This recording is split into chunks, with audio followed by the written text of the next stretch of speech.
Let us begin. A Midsummer Night's Dream. Hermia and Lysander were lovers, but Hermia's father wished her to marry another man named Demetrius.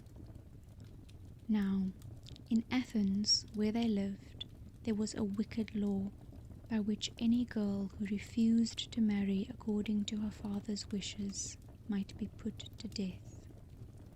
Hermia's father was so angry with her for refusing to do as he wished that he actually brought her before the Duke of Athens to ask that she might be killed if she still refused to obey him. The Duke gave her 4 days to think about it, and at the end of that time, if she still refused to marry Demetrius, she would have to die.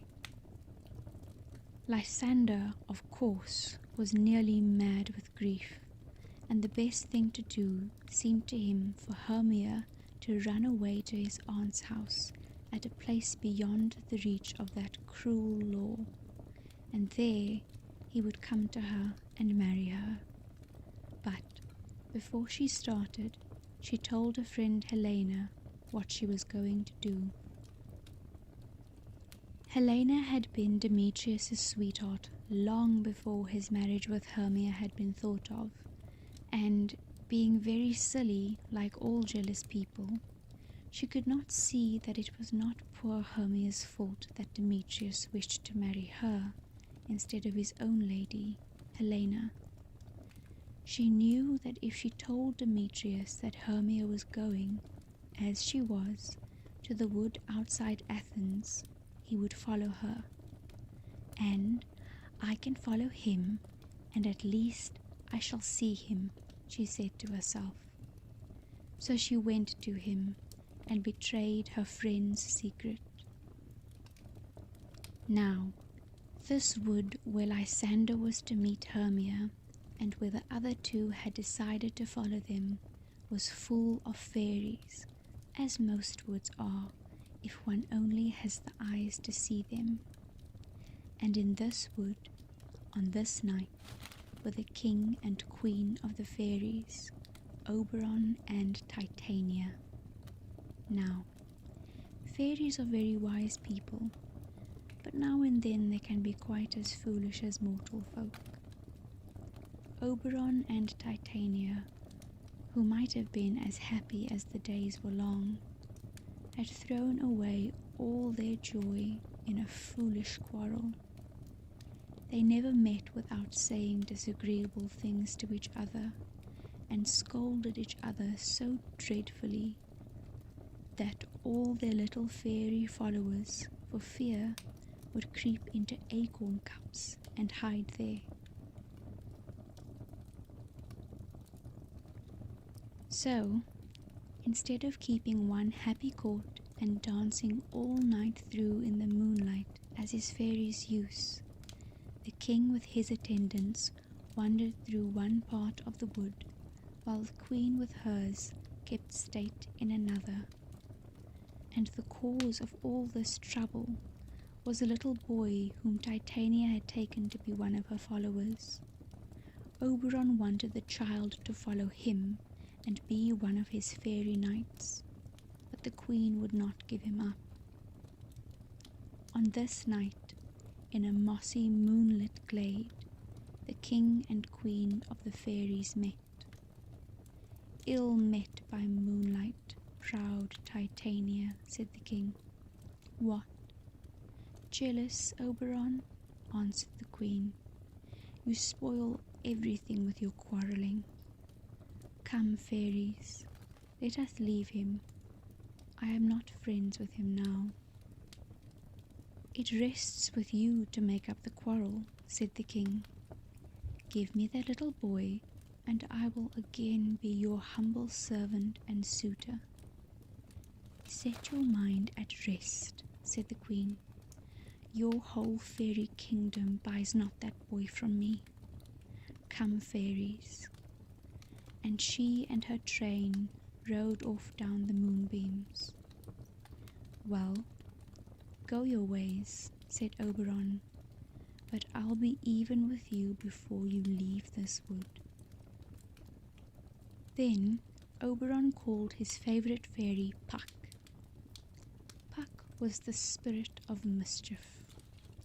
He used to slip into the dairies and take the cream away, and get into the churn so that the butter would not come, and turn the beer sour, and lead people out of their way on dark nights and then laugh at them, and tumble people's stools from under them when they were going to sit down, and upset their hot ale over their chins when they were going to drink.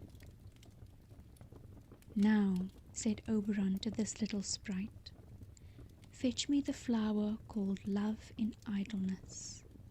The juice of that little purple flower laid on the eyes of those who sleep will make them, when they wake, to love the first thing they see. I will put some of the juice of that flower on my Titania's eyes, and when she wakes, she will love the first thing she sees, were it lion, bear, wolf, bull, meddling monkey, or a busy ape." While Puck was gone, Demetrius passed through the glade, followed by poor Helena, and still she told him how she loved him, and reminded him of all his promises, and still he told her that he did not and could not love her, and that his promises were nothing. Oberon was sorry for poor Helena, and when Puck returned with the flower, he bade him follow Demetrius and put some of the juice on his eyes, so that he might love Helena when he woke, and looked on her as much as she loved him.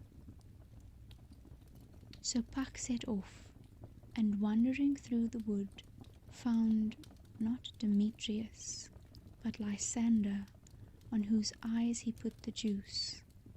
But when Lysander woke, he saw not his own Hermia, but Helena, who was walking through the wood looking for the cruel Demetrius. And directly he saw her, he loved her, and he left his own lady under the spell of the purple flower. When Hermia woke, she found Lysander gone, and wandered about the wood trying to find him. Puck went back and told Oberon what he had done, and Oberon soon found that he had made a mistake, and set about looking for Demetrius, and, having found him, put some of the juice on his eyes, and the first thing Demetrius saw when he woke was also Helena. So now Demetrius and Lysander were both following her through the wood, and it was Hermia's turn to follow her lover, as Helena had done before. The end of it was that Helena and Hermia began to quarrel, and Demetrius and Lysander went off to fight. Oberon was very sorry to see his kind scheme to help these lovers turn out so badly.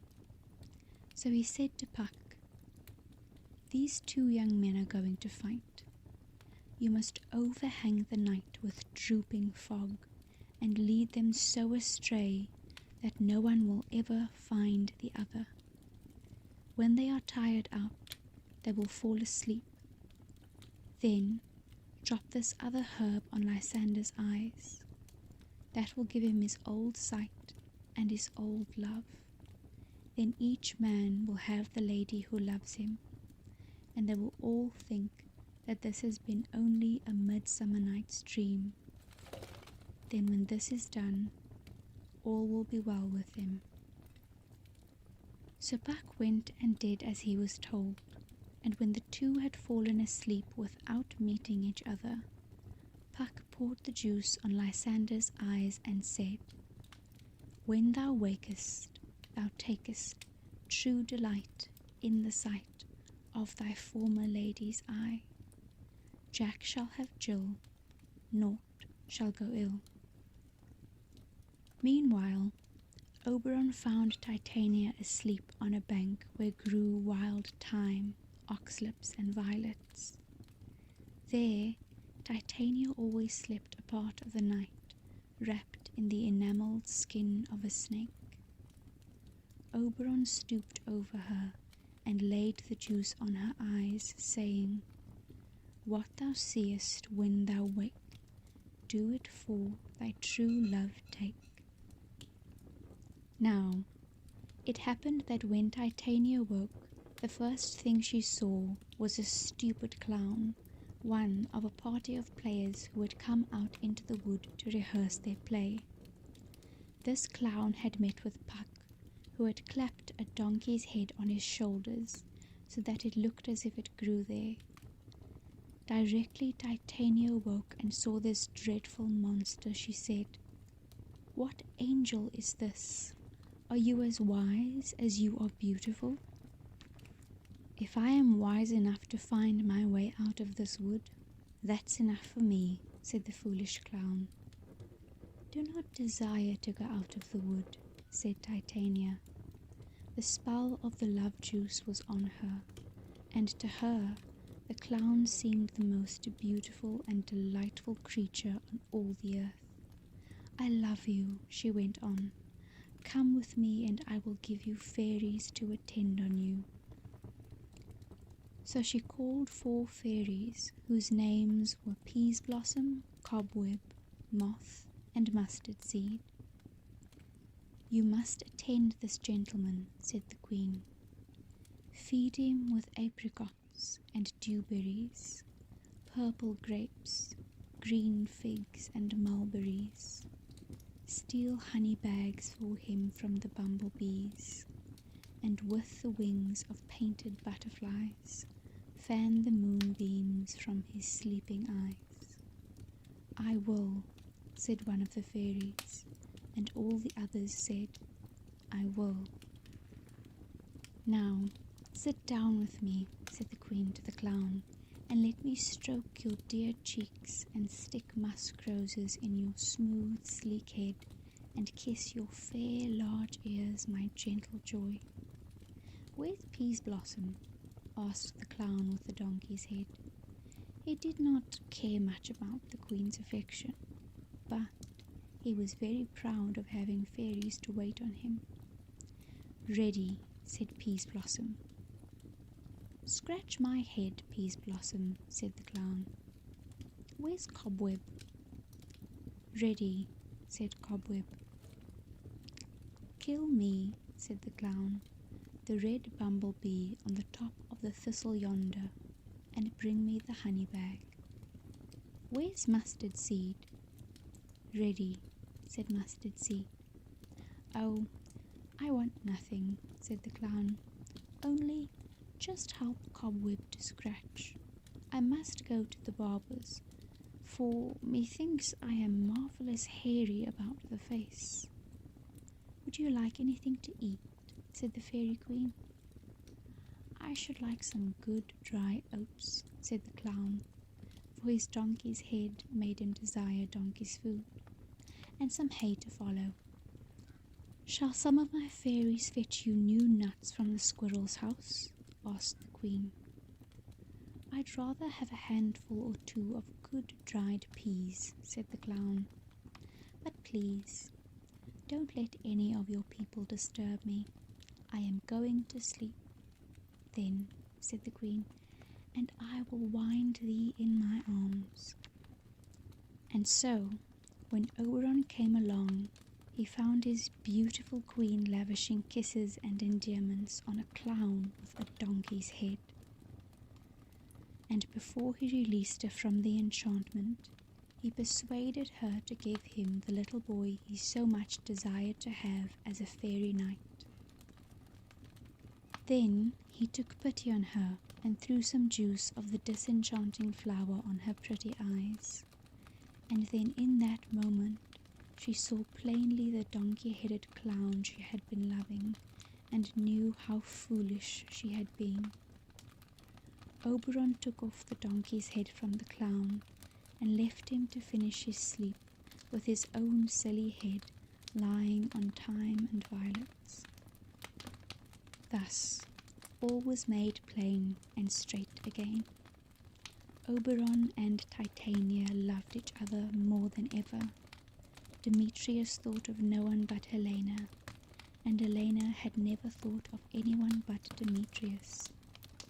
As for Hermia and Lysander, they were as loving a couple as you could meet in a day's march, even through a fairy wood.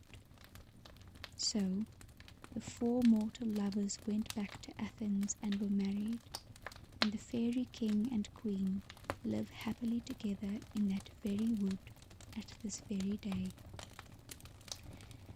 And that is that.